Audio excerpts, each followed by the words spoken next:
एक नगर में एक व्यापारी रहता था। उसके 7 लड़के थे और सभी की शादी हो चुकी थी। व्यापारी कपड़े का व्यापार करता था और उसके लड़के भी उसके साथ दुकान पर बैठते थे। एक दिन रात में व्यापारी सो रहा था तो उसे सपना आया। सपने में उसने एक आदमी देखा तो उसने कहने लगा कि तुम्हारे घर में बहुत सुख शांति है और तुम्हारे पास बहुत पैसा भी है।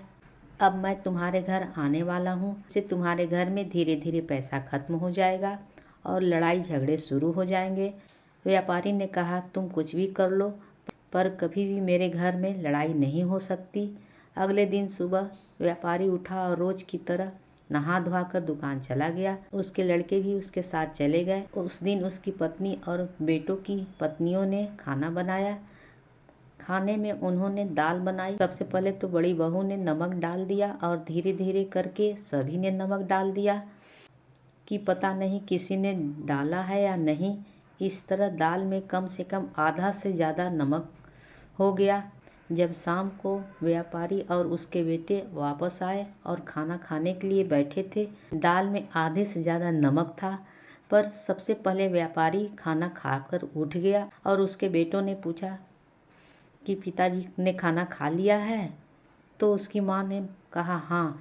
बेटा ने सोचा, जब पिताजी ने कुछ नहीं कहा और आधा नमक वाली दाल खा लिया तो हम क्यों कहें।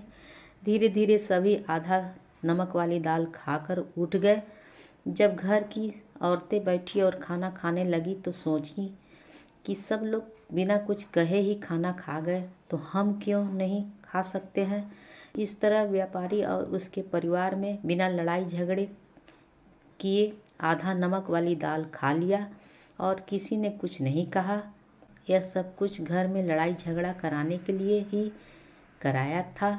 अगर हम अपने गुस्से पर काबू रखें और लड़ाई न करें तो हम सबके घरों से सुख कहीं नहीं जाएगी और दुख लड़ाई झगड़ा कभी नहीं आएगा।